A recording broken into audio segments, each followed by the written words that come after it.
Jessica ki following listing loina remove tokibadu Jessica su ure supnagi mache ki account du khaktani follow tawribadu Risina chingnarambadu mayek sengle haujikti Jessica amadi kalakpa khamanba fawraklei mache ga nungsinai khangna mana khaliba wakal dudi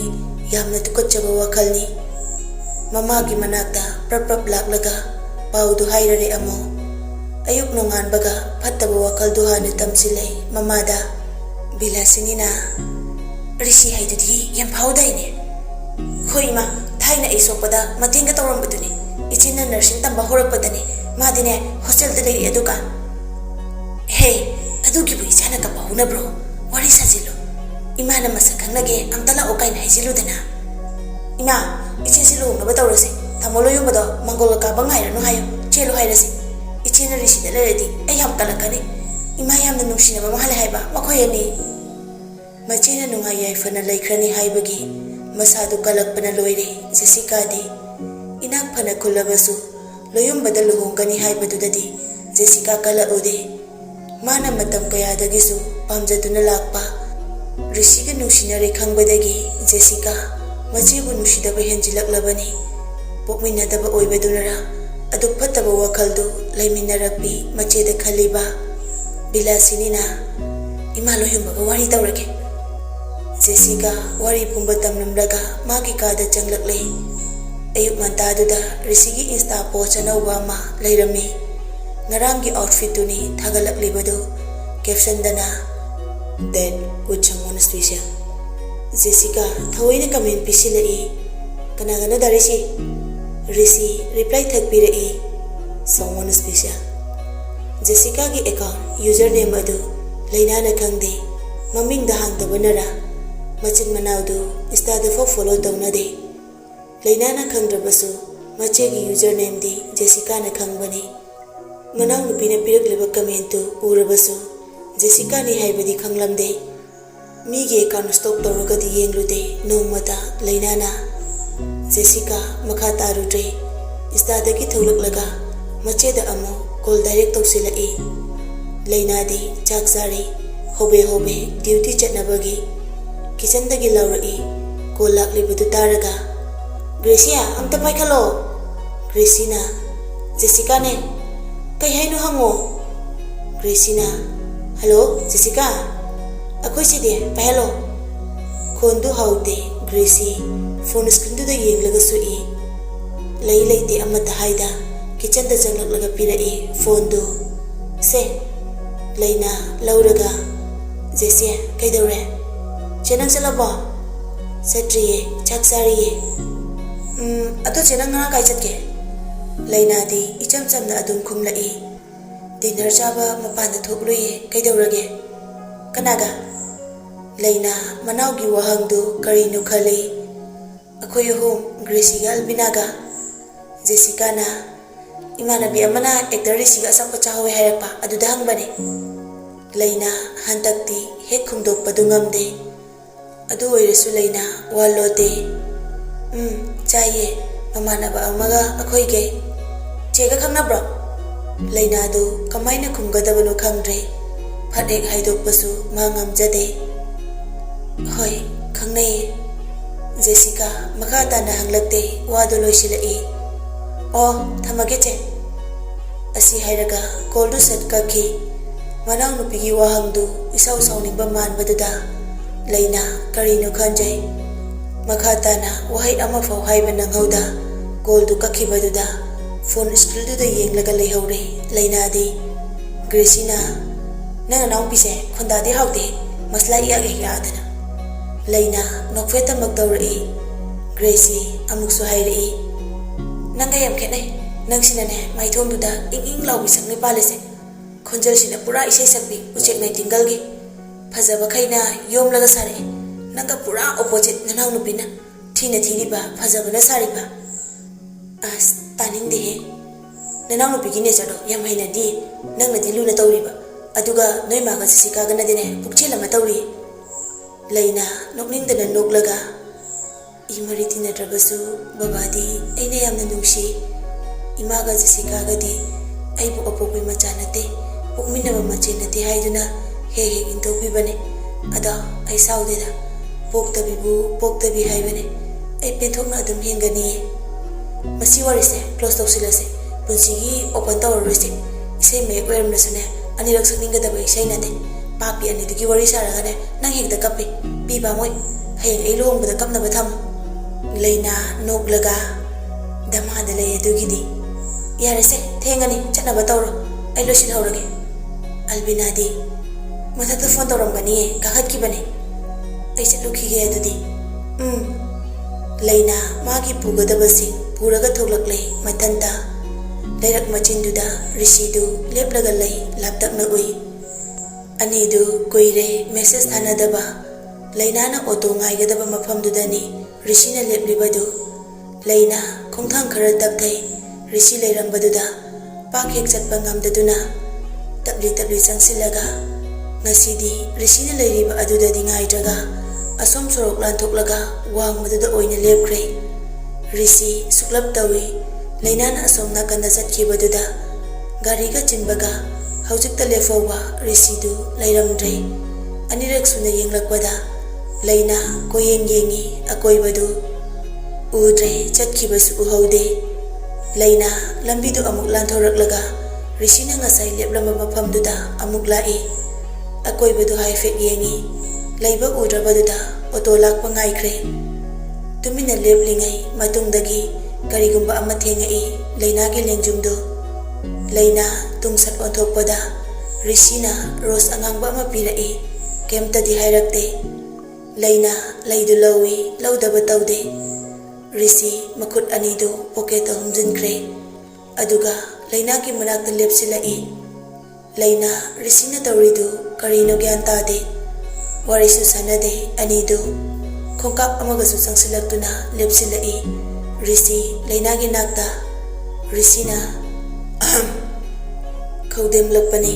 leina haifet yenglui risida nupadu nokmi leplami leina su mamai leithoklaga noglai ngarang na mai horaga saunaraga halakhibani ngasina anidu amu tumin nogli wari su sungsan san na tringai gari di laklai leina du risida yenglai haife risi su yenglai mit aniduna michana baduna thamoi anidu pau phongnabagum tawi amana chatluki ge haina yenglakpa mit yengni amana hoi haina pau kumpiri leina auto du khamlaga kakhatkre rishi wahai ama pau haikide leina hek chatkibaga momon noglai somdasu leina su auto manungda pirakliba angangbu machugi rose piktap tawba aduda munna yenglaga momon noi tanjaduda bag manungdagi phone du vibration lai leina satlau thoklaga yengbada rishi gi message oirami nushina nushidaba sabadu wadro sauro ye khanbani sauning lai hekta wahai amana leina reply hali message onaba male check down hojik aina rose pigi ba nurse du thabane lalaba kanana nushi hage nushide fare asika hairami rishi aduga off laikre leina su makata na haludre nushida baibi amaloina miga chapek mane aina saw tawse mane hekta sawjilakani ba murum soli leina auto manungduda somdadi nushide haina irakliba message tu hanjin yenglaga rishi tumina lai wahaiduna mayam nungaitre tasingna yamna thamoi sengna nushi jaruba oibana leina na asum leibasi rishina nungaijade wahaidu haire haiduna mabu nushida badinate nungshi kuire gana hena dum nungsiba pamjaba ngaujaba khamban behelaklabani hanagum risisu pangang dangang lagalaknabadu tawdrabani phanadi kuire aniduna khana layaklibadu nungsiba sumanba nushidaba sumanba amuksu serious oina khambanba wangangangduna saugani amungna irai laithokduna kaisu khandaba amagum laithokini masini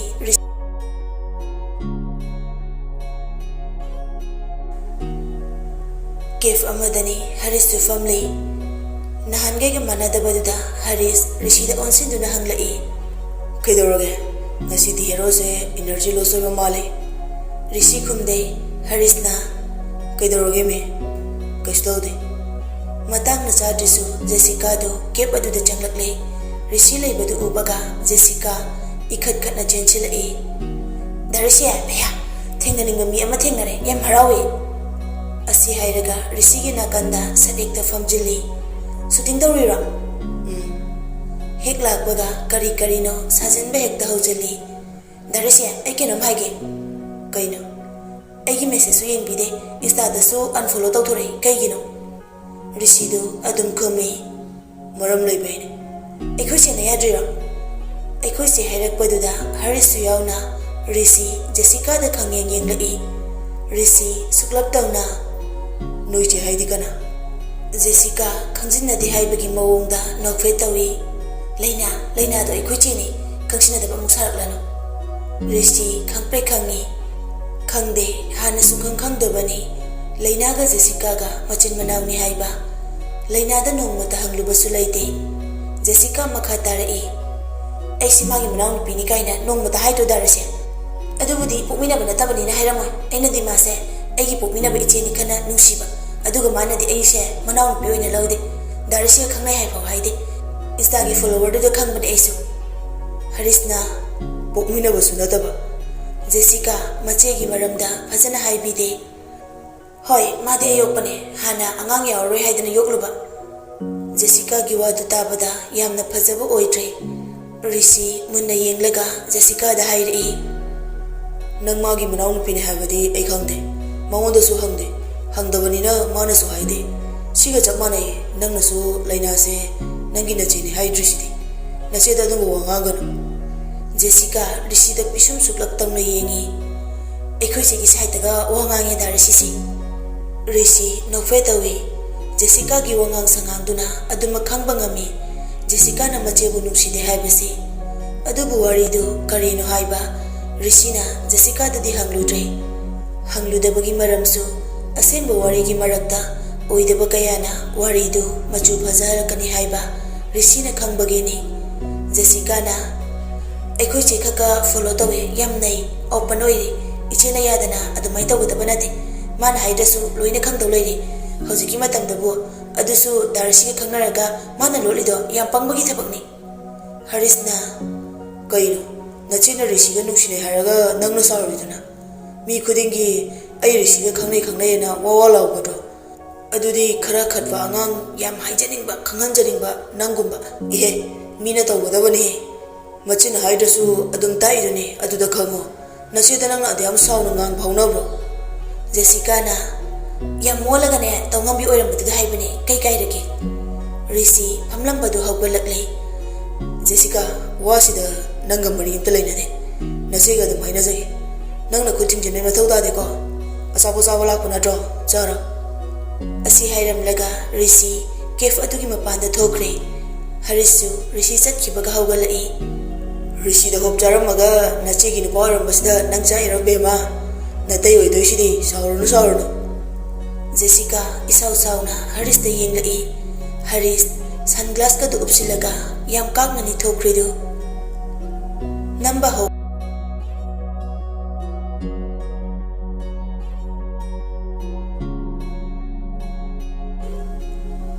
Namba hobada ngairiba Rishi gi anauba film du main role lawriba Lia masakana ngamlaktabadagi matam khara yethokduna thamkhre. Maraksida Rishi atopa anauba amata lausinde. Matamdu ihang-hangna leiba tanjani. Lia nabadugi Haris yauna makhoi khara chatlui. Rishi di mayumda leihobani chatpa yaude. Keftagi Jessica na hairakiba wa mayamduga Leina na nungside hairakpaduga Rishi masa mathanta isau saujari. Tanjaduda Haris tu makok pairaga ingaw-ngawna Rishi bu kauraga magi kada changlai. Rishi na halaba. Haris kumakte. Rishi na kaidoroge kok pairaga halaiduna. Lia gi Leina dudi mawong amani ki ko e kai wena ngamdrino.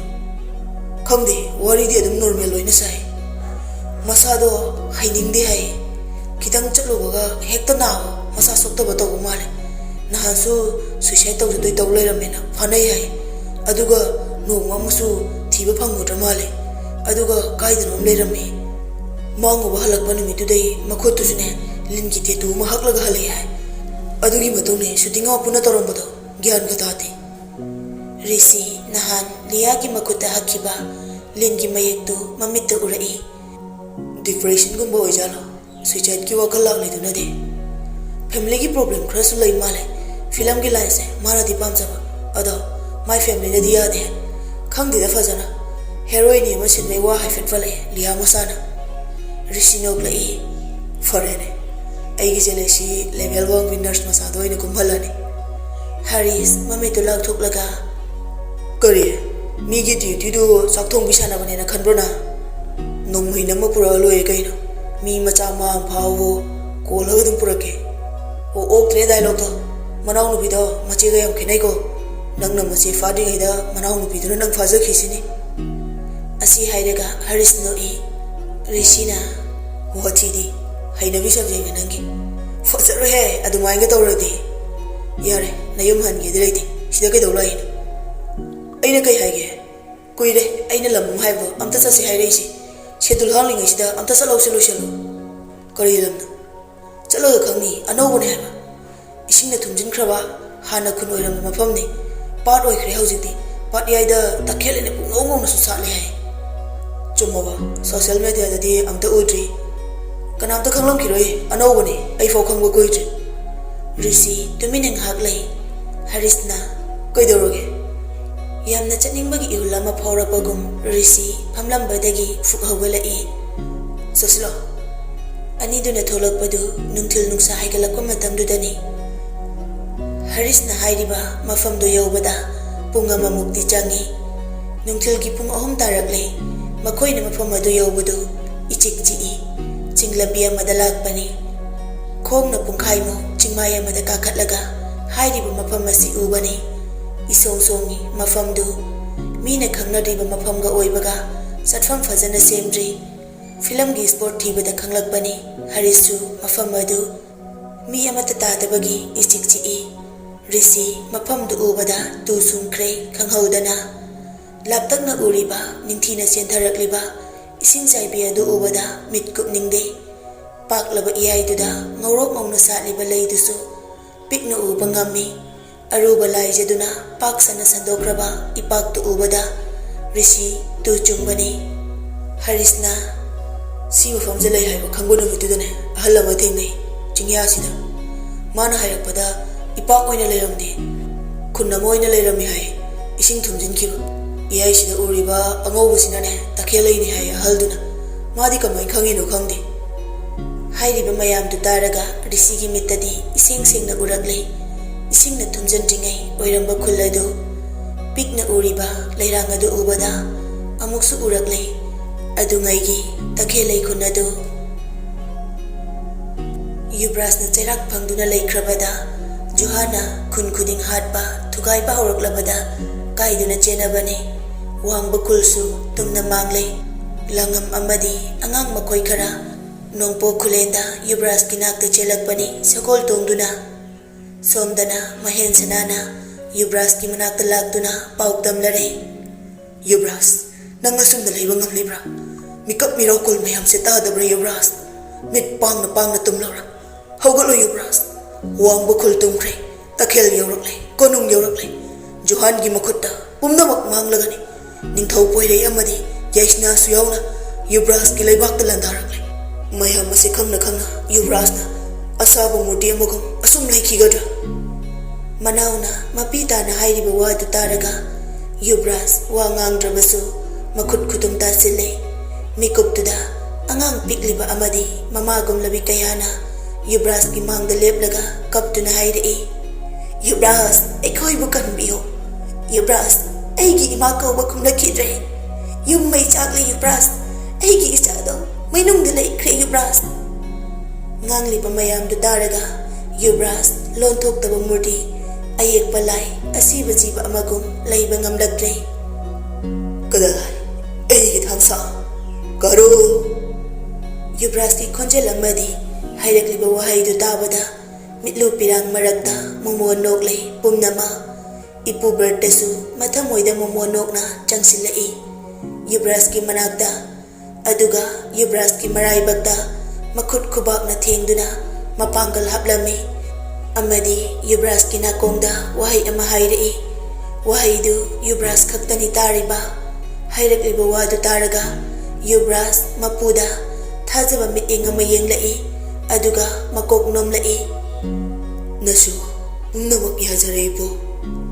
asikak hairamlaga mafam adudagi Yuvraj karu tongduna yangna nungsitki mangthaduna chatkre takhen khun yaurakpada laichiklenda Johanna tawramliba mataw adu ubada hena tamthiba maching amaga loinana khuchabi thangsang aduna Johangi mapambomda yunglabani Yuvraj ubada nongpok khulengi prajana momon noglakle makhoi hinglani haibagi asada mayamgi momon minok marakta laichiklengi momon minok tugi maramdi yami Johandi Yuvraj uraga mapangan kankhalakle hatlage matagum chongsilai Yuvraj ka Johanga gi marakta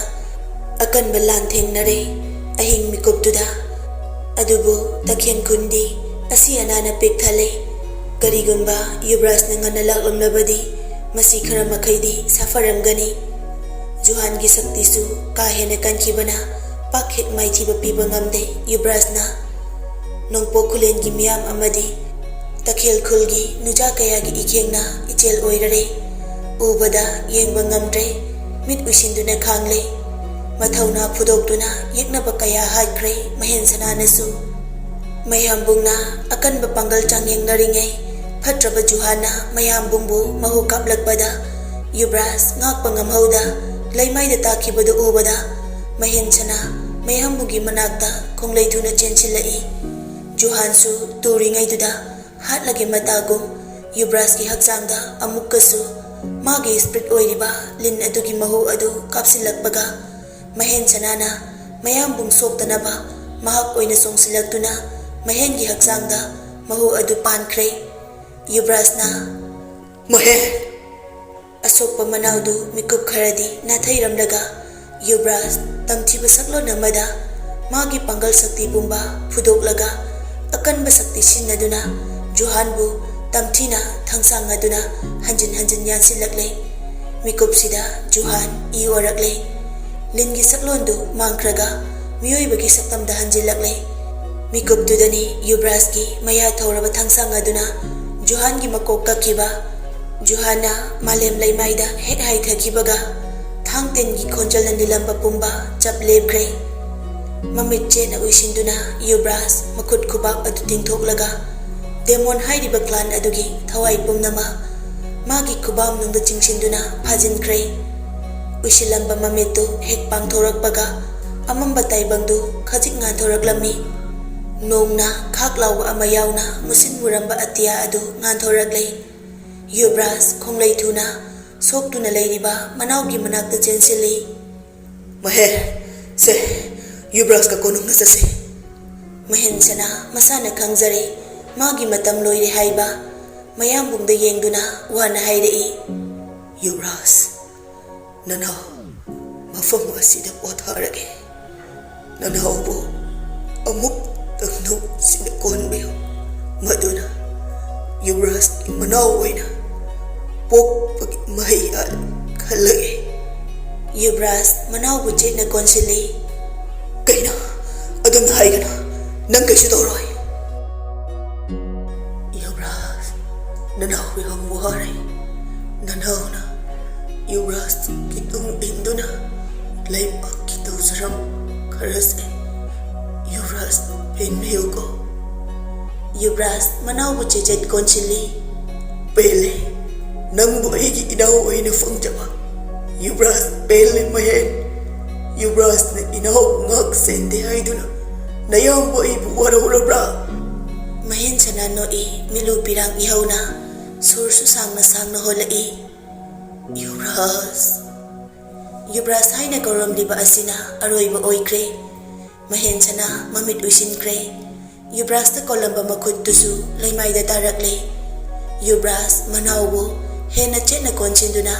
mamit usinduna hik kaplay ahina inawki punsi mangan bagat chap manare mayamba aigi hawai di kalam laga mayamba inadi inaw ki thawai kan bagam kidre mahen nang nungai na chatluko thamoi puba ngamda thongna fawa Yuvraj mamittagi mapitana leibak manghanba pamra nanggi nathakta thamkiba wa nangna indriba karigino wahang mayam asina Yuvraj ki thamoi gi marol amadi nungsiba pumbado thamoi nungda losinkhibani chenbal thongda oidaba wa ngangbani nungsibabu khudakta hongba yagadra pukning hakchang thamoina amatta oina yanaduna nungsinakhraba kana amabu yade nungsinaba yade haiduna namhaduna lapthokhanba oithokloy